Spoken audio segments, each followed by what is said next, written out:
16:14, decíamos, Miguel, estamos en la previa de lo que va a ser a partir de mañana un paro de 48 horas en las universidades nacionales, paro del que nos vamos a adherir también como trabajadores no docentes, y que se ratificó justamente la semana pasada, podríamos decir, aunque se avanzó un poquitito, si se quiere, con la media sanción de la Ley de Financiamiento para las Universidades Públicas.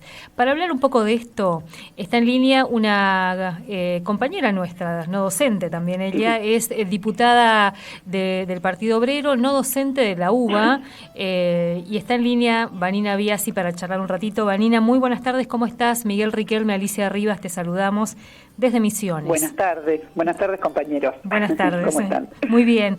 Bueno, Vanina, un poco decíamos la previa de un paro que también el sector no docente, después de muchos años, particularmente es un año en el que estamos adhiriendo y estamos viviendo jornadas de protestas, de paros, como hace mucho, digamos. Contanos un poco cómo fue la discusión en principio de esa media sanción, que terminó con la media sanción de la Ley de Financiamiento de las Universidades. ¿Cómo lo discutieron ustedes y cuál es la importancia?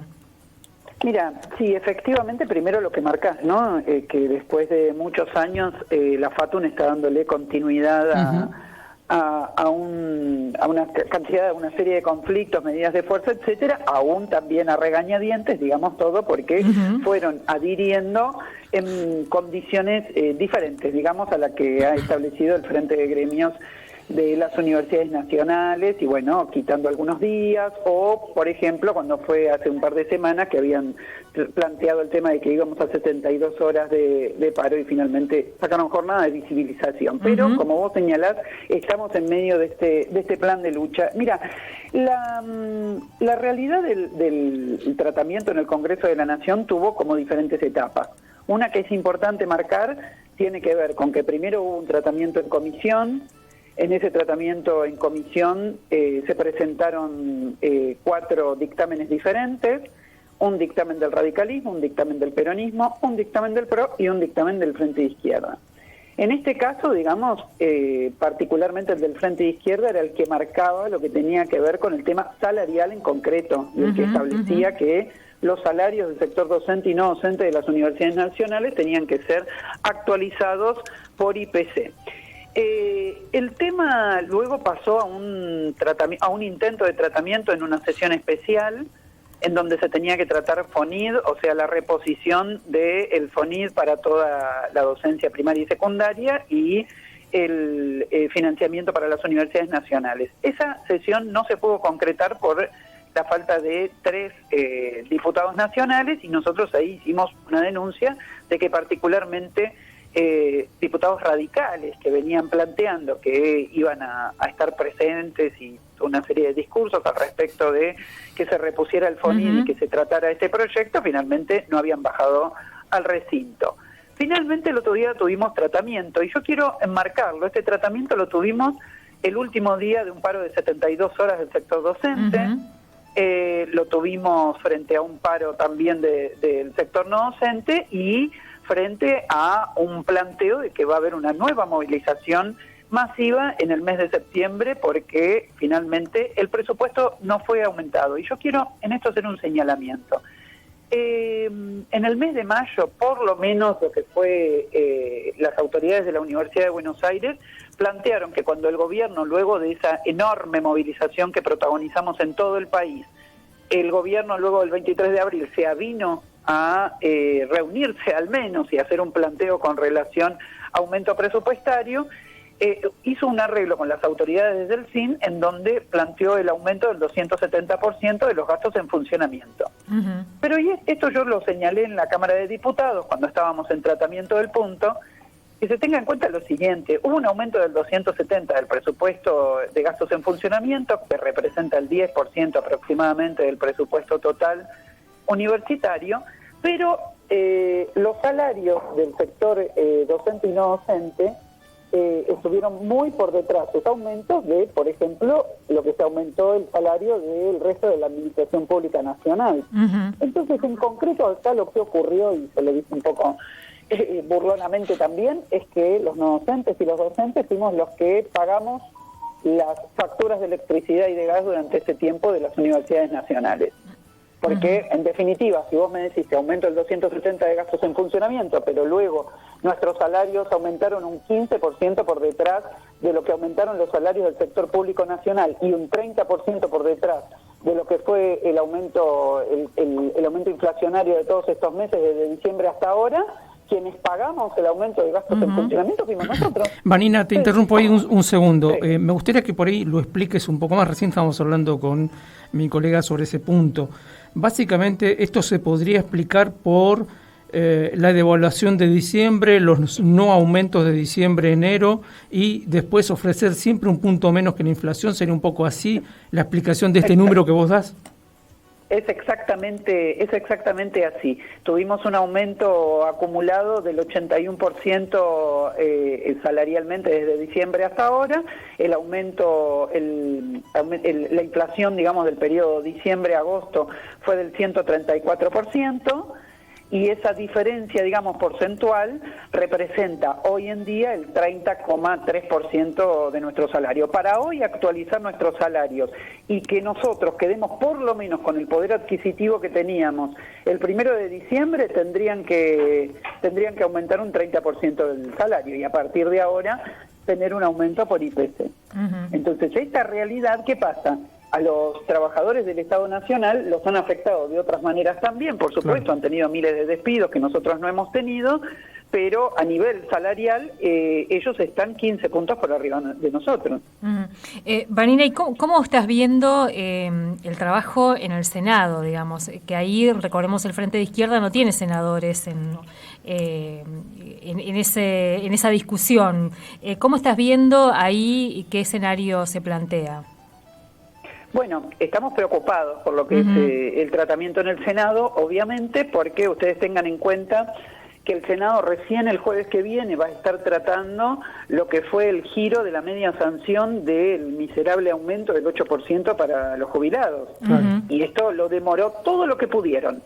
Así que me parece clave, y en mi intervención también lo planteé, es clave que le demos continuidad, bueno, a los paros que ya tenemos esta semana del 20 y el 21, que le demos continuidad a medidas de fuerza la otra semana y obviamente la preparación de una nueva gran movilización, porque esta ley no va a salir si no avanzamos de esta manera.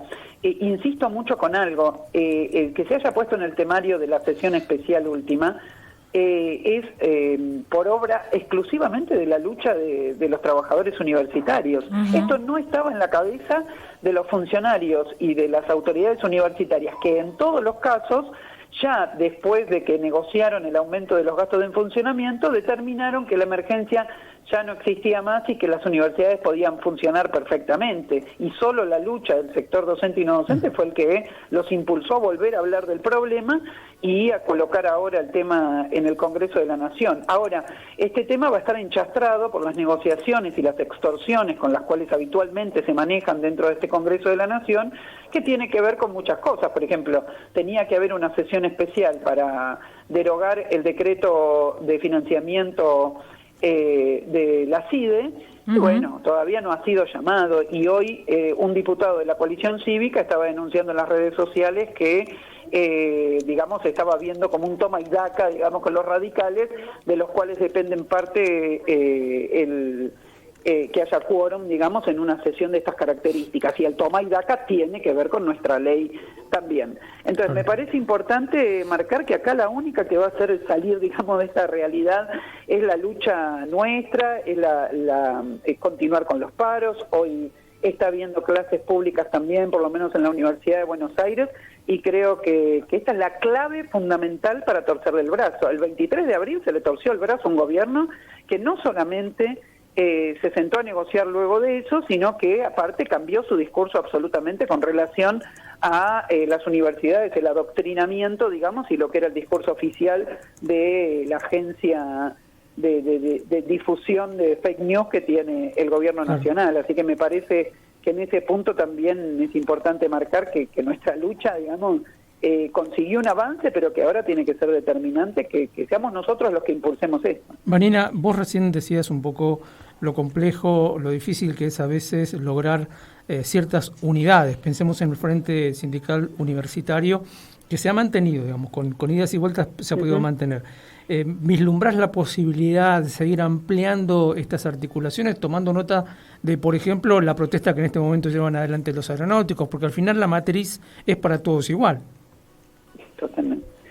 Totalmente. Y creo que realmente la conclusión que tenemos que sacar es, o una de las conclusiones que tenemos que sacar en esto tiene que ver también con un rol absolutamente ausente que están jugando las centrales sindicales frente a la sumatoria de conflictos que tenemos hoy por delante, y que es un rol que necesitamos recuperar inmediatamente también, porque el plan de Milei no es un plan para un gremio sí o para una parte de los trabajadores sí, para los otros no, es un plan integral y por lo tanto nuestra respuesta tiene que ser integral. Hoy tenemos a la docencia reiniciando paros en el día de mañana en Misiones, en función de los incumplimientos del gobierno y en función también de esta aprobación de la esencialidad educativa. Tenemos al sindicato del neumático en plenas medidas de fuerza como fruto de los ataques de las patronales del neumático, que son patronales que han facturado millones y que ahora están expulsando a trabajadores de todas las plantas del país. Tenemos al sector del Estado Nacional que ha vivido todos estos despidos y que los sigue viviendo porque cada 3 meses nuevamente se reedita el problema de los despidos en el Estado Nacional. Bueno, los motivos para realmente llamar a las centrales sindicales a que inicien un plan de lucha de una vez por todas nos sobran y definitivamente es fundamental que ampliemos eso. Nosotros, yo quiero señalar que la ley del Congreso termina aprobándose con un artículo referido a la cuestión salarial, que es el artículo que exigía el Frente de Izquierda que figurara, porque en ninguno de los proyectos de los demás bloques políticos figuraba taxativamente cuál tenía que ser el aumento salarial, cuando nuestro conflicto hoy por el aumento presupuestario universitario centralmente, digamos, está orientado por el reclamo salarial de los trabajadores. Y bueno, y me parece que esto también es una demostración, obviamente nosotros, todo lo que sea un avance para los trabajadores estamos dispuestos a firmarlo con cualquier bloque político dentro del Congreso, y no estamos dispuestos a firmar con los bloques políticos del Congreso que tienen alguna responsabilidad de gobierno, por supuesto nada que sea un saludo a la bandera y no sea un avance concreto para los trabajadores. Esa es nuestra tesitura en el funcionamiento en el Parlamento. Vanina, hablabas también de la esencialidad educativa, porque en esa misma sesión fue una de las cosas que se avanzó, digamos, ¿no? Que, entre comillas, contra el derecho a huelga y demás. ¿Cómo lo discutieron ustedes y qué estás viendo también como respuesta desde el sector de trabajadores docentes? Bueno, es muy preocupante, ¿no? Porque es un proyecto defendido ni más ni menos por el ex ministro de Educación Finocchiaro. Es un proyecto en donde tanto el PRO como el radicalismo tenían un interés especial para que se impulsara. No estaba en el temario original de la sesión del 7 de agosto y ellos lo incorporaron luego de que fracasó aquella sesión. Y bueno, definitivamente intervinimos para señalar que es un proyecto infame, ¿no? De parte votado, por ejemplo, por la ex gobernadora de la provincia de Buenos Aires, responsable de que haya explotado la escuela de Moreno, donde murieron Sandra y Rubén. Quiero decir, ese es el nivel de cinismo que manejan los bloques patronales, los bloques mayoritarios, en función de querer adjudicar una responsabilidad sobre el estado de situación de la educación a la docencia, que la docencia no tiene, que tienen los gobiernos que han desfinanciado la educación en la Argentina. Al exministro Finocchiaro no le faltó oportunidad de señalar contabilización de días de paro muy controvertidos al respecto de su informe inicial para que se votara la esencialidad. Sin embargo, no nos informó absolutamente nada al respecto de los días que se pierden de clases como fruto de la ausencia de inversión en infraestructura, en docencia y personal auxiliar de las escuelas, que faltan en absolutamente todas las provincias y que son un factor muchas veces por los cuales no se puede afrontar los días de clases, o, por ejemplo, yo les voy a dar un dato de la ciudad de Buenos Aires. Nosotros estamos teniendo un invierno muy crudo. Los chicos están sufriendo. En la ciudad de Buenos Aires no hay ninguna infraestructura para atender un tema tan elemental como que no tengan que soportar un frío terrible para poder cursar, ni que hablarles de los episodios que hemos tenido de ratas en diferentes colegios, un informe especial de los trabajadores docentes de la provincia de Neuquén. Cuando comenzó el invierno en Neuquén marcaba que había 28 colegios que no tenían ninguna condición para poder iniciar las clases en pleno invierno en Neuquén, y así podríamos seguir. Entonces, el cinismo y el nivel de hipocresía que manejan quienes fueron autoridades de este país y que no solucionaron problemas elementales, venir a llamar a querer imponer que los docentes no puedan parar para reclamar por sus condiciones de trabajo o por sus salarios, cuando ellos son los responsables de que los chicos se queden sin clases, bueno, es realmente indignante.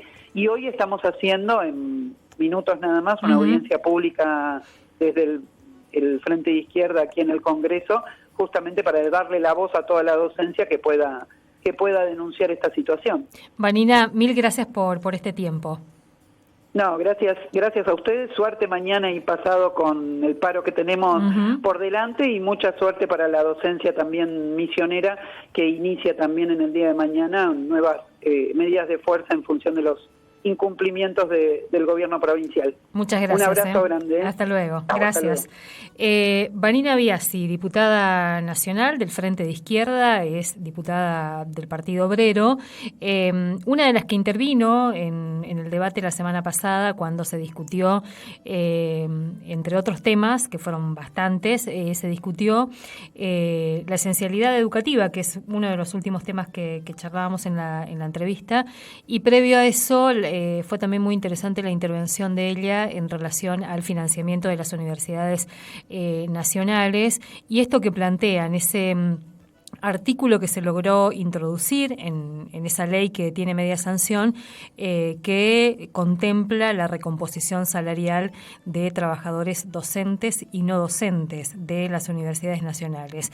El escenario del Senado es un escenario que hay que prestarle atención, porque también ahí para mirar cómo se comportan los distintos bloques a la hora de defender esta media sanción y convertirlo en ley, particularmente con ese artículo que nos interesa a los trabajadores y las trabajadoras de las universidades nacionales, después de haber perdido sustantivamente poder adquisitivo de nuestros salarios.